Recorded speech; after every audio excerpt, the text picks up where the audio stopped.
Hey everyone, welcome to another video. I hope you guys are doing really great, and we will go over the next solo. Today we're going through the solo of Sense of Lust. The track is from the recent album from my band Obsidious. If you haven't heard of it, as always, everything is in the description. Also, I want to thank you guys for all the ongoing support. If you like these videos and want to see more, please consider supporting me on my Patreon. All the links are down in the description. So let's listen to it. 1, 2, 3, 4.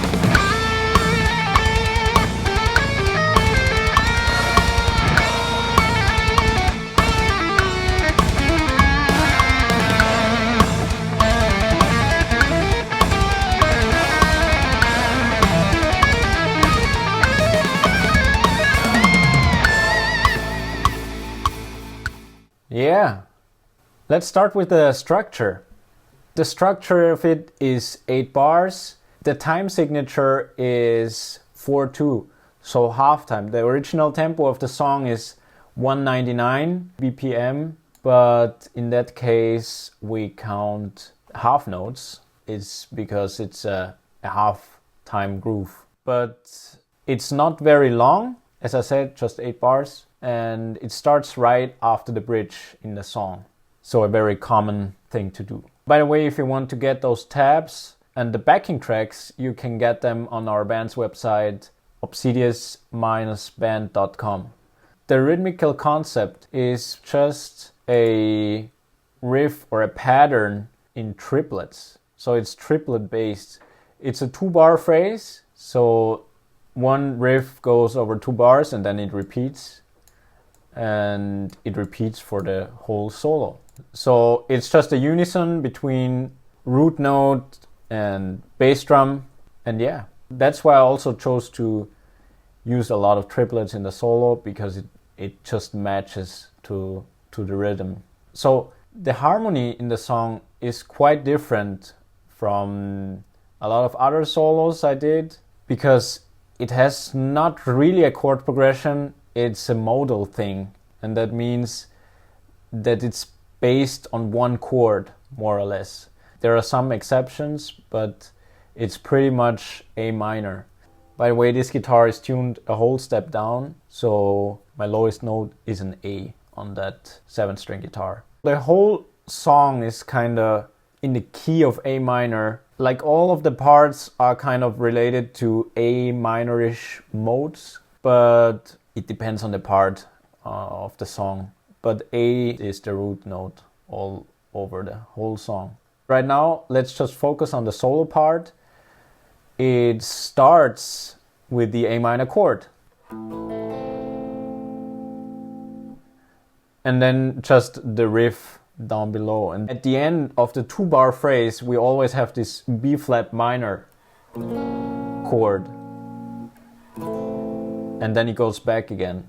So it stays like this for the whole solo. There are no other changes. So the scale I'm using on this solo is a diminished scale. But it's not like the regular diminished scale, but the dominant diminished scale. Just a short explanation if you don't know what it is. There's basically the A dominant 7 in it. So 1, 3, 5, 7, and then you just add some of the notes. Flat 9, sharp 9, third, and then sharp 11, fifth, the 13, 7, and 1. That's the dominant diminished scale. You might know it using another name, just as half whole tone scale, because that's pretty much the formula for it. Half note, whole, half, whole, half, whole, half, whole again.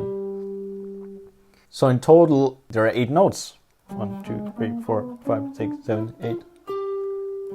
Basically, it's the diminished scale, but from the second degree, because the diminished scale starts with a whole note. Dominant diminished scale starts with a half note. So let's go through all the notes I played. Even though this is called the dominant diminished scale, which is mostly used over a dominant chord, obviously, in that case, it's just a minor chord. It's very common to use this scale on a dominant chord in a jazz context. But this is kind of a more darker sounding tune. We chose to have a minor chord in it. And I chose to play this dominant scale over this chord because it kind of gives you a great tension over it. So if I play this chord and on top I have this major third, this is a nice texture.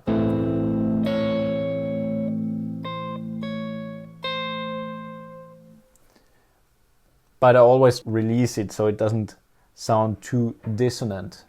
First phrase is just around the root note. So root, flat 9, root, flat 7, back to root. And then introducing more notes. Major third, sharp 11, flat 3, or sharp 9. In the dominant scale is sharp 9, but it's the same note. Back to root note. And then I anticipate the next note, because here is another chord coming, and this specific chord is B flat minor. So I just bend it to the B flat, because I want to have this note in it, because the rhythm guitars are going up. And then I kind of repeat this note as a tension for A, so it's flat 9. It's kind of similar to what I played in the beginning. Again,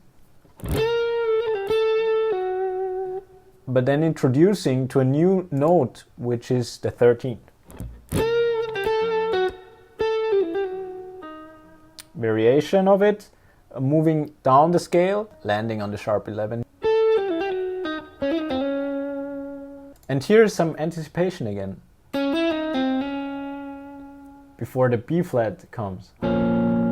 It's the third this time, minor third.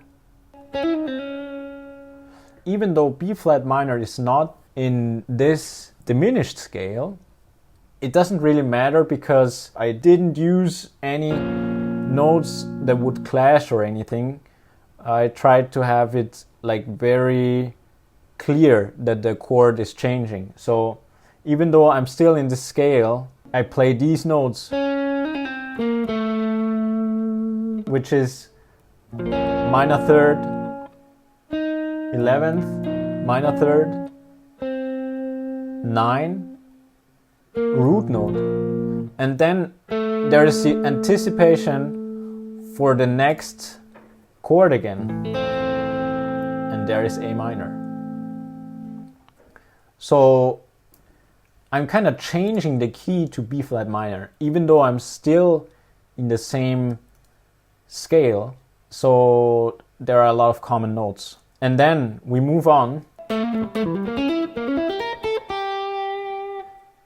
As I said, all of these things are in the scale. I will go through the phrases in more details as soon as we do the motives. So it's all in the scale. Here we have this B flat minor chord. The notes are kind of the same as before when I changed it to B flat minor. Similar notes. Ending on the flat 9 of A minor.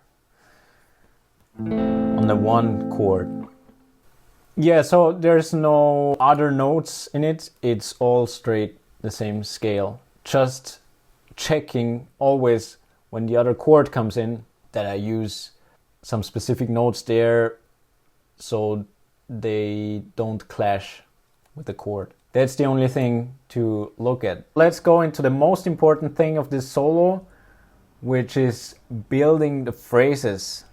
How I built them within these concepts. I feel like it's much more difficult to keep it interesting if there is no chord change or anything going on, and or not really a harmony change. There is a chord change, but not a harmony change, and that makes it really difficult to keep it interesting through the entire solo. So first phrase I start, this is the first motive on the root note just to start. Then I have a motive repetition still in the first bar, but instead of going down like this, I go up. This is a scale motive, climbing up the scale. You can even go higher up the scale. It's a very common scale motive, but I just used the first few notes of it. And then back. Because then going into this B flat, because the chord is changing. Next motive. This is the motive, and it's kind of a variation of the first one. The first one is, and now in the third bar, it comes like this. Ending on the 13th. So basically, it's a variation of the first motive I introduced, and then this motive keeps developing. Then I repeat the second part of the phrase. So this goes down a minor third. So it's a variation of this motive.